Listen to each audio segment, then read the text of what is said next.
don't forget to like and subscribe. It just feels wrong using that hand. Hello there. It's been a while, but need to get back into it. Been working on other things. I'm on Wattpad. Find me out there. I'm gonna start releasing. Maybe I have already. Rough drafts of like my first chapters, second chapters of other books that I've done. Not this book yet, because this book actually does need a ton of editing. The way I was dictating was not the best, so I've kind of cleaned it up. I'm editing as I go, and then yeah. So the next book I'm working on is actually going to be out. I'm not going to do part 3 of this book, so that way I can still have something out for you guys. I'm doing a sci-fi. Yeah, with of course powers and things like that. Everything, the math and science has all been worked out as to why things are the way they are. Yeah, so Chapter 10, Magic and Combat. After Scale's introduction, he showed them to a location where they could sleep.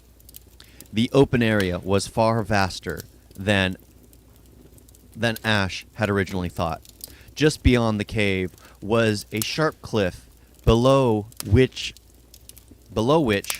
there were hundreds of more people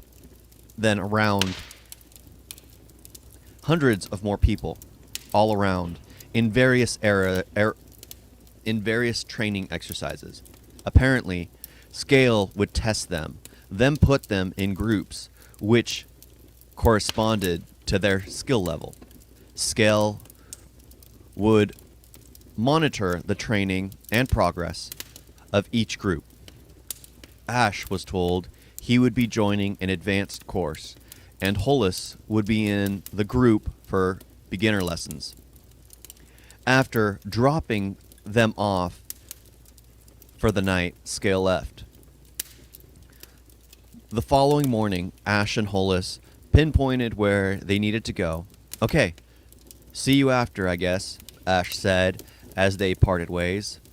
Ash made it to the training area before any of the other trainees, and he sat at the base of a large oak tree in a meditative pose.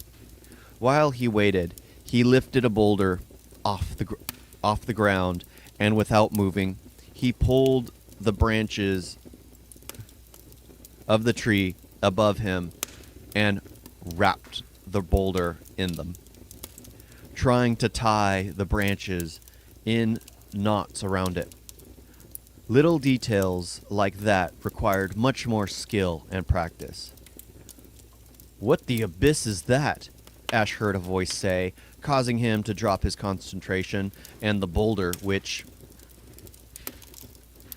hung, straining the branch he had been working on tangling it in.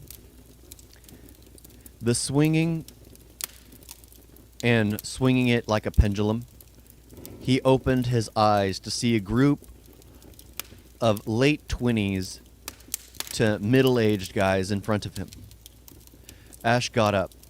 "Hello, my name is Ash," he said to them all. "I will be joining this group," he added. "Aren't you a little young to be in this group?" the man in front asked. "Look at him," another man said. "He could be older than us. He is just sickly." The group of trainees laughed as others continued showing up. "All right, everyone," the man started. "Oh, you must be the new one Scale told me about," he said to Ash. "Okay, everyone, pair off." They all lined up with each other, with each student having someone across from them.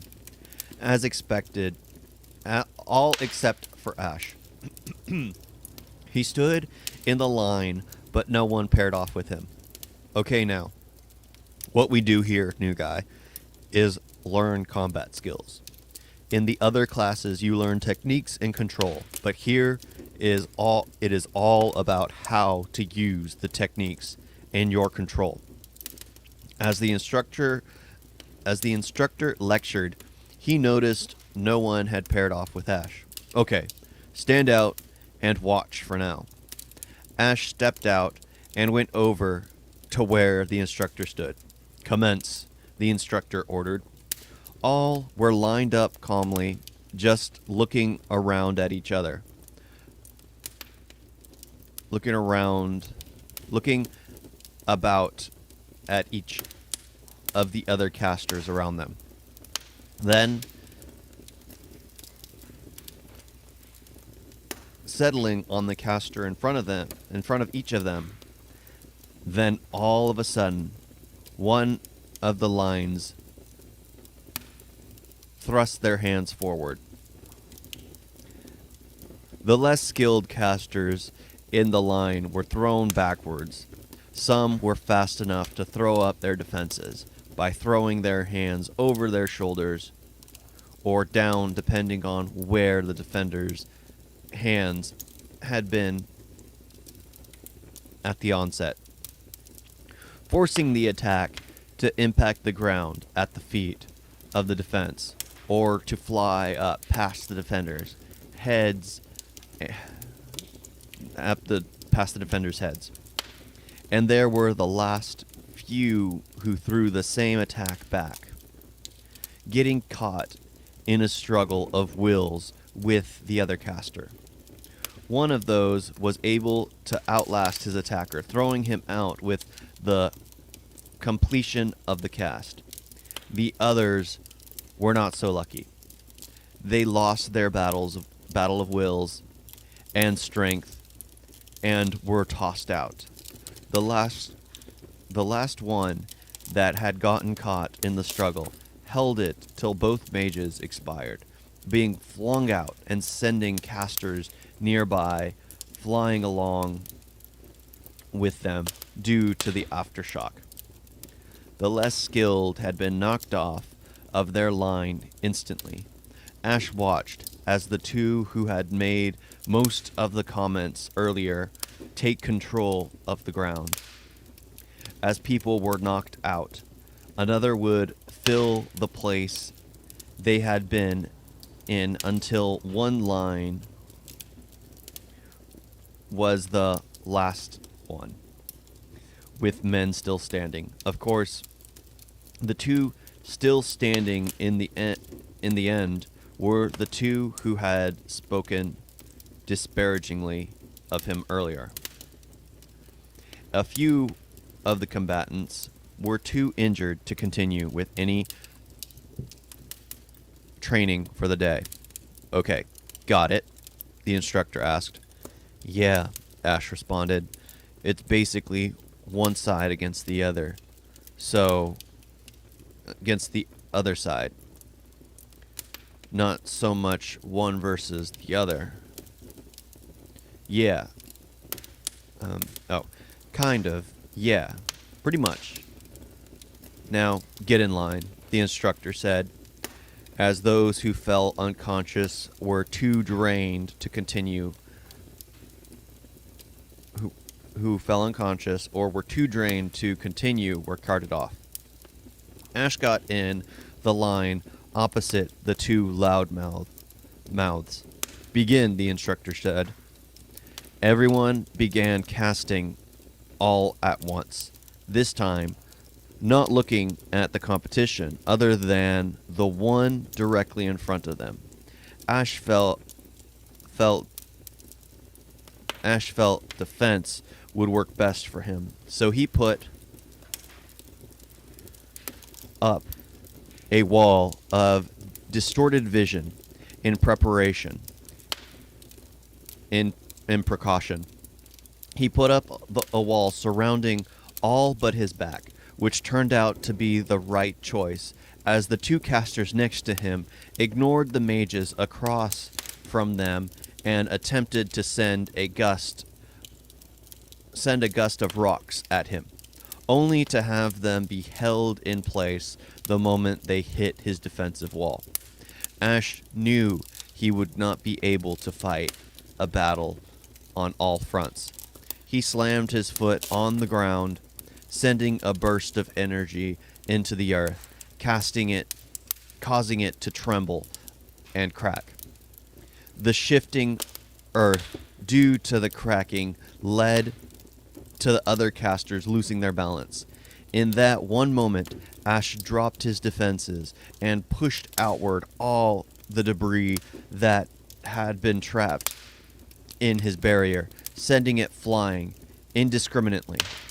Ash focused back on the student in front of him and saw the young man distorted as light bent and waved along his shield.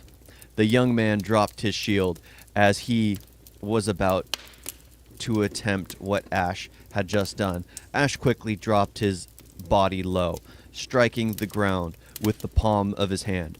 The earth shifted, and the young man lost control of his spell as it backfired, sending him sprawling to the ground. Ash had avoided most of the recoil as he was low to the ground and able to hold his balance. He stood up slowly as he was one of the few left who was able to still continue. Ash and the 3 others remaining all eyed one another. Ash knew he was getting close to his limit, but with 3 left, he would not need to cast many spells. They took a moment to reform the line. As soon as everyone stopped moving, there was 1 man right in front of Ash and 1 on either side of him. Both men on each side of him took a shot at him. Ash dodged it by stepping forward, making those attacking him from the side hit each other. He followed his momentum forward, charging the last caster in front of him.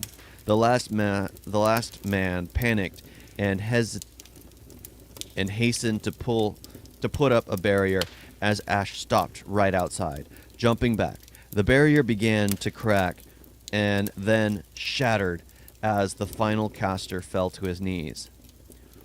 "What the hell are you?"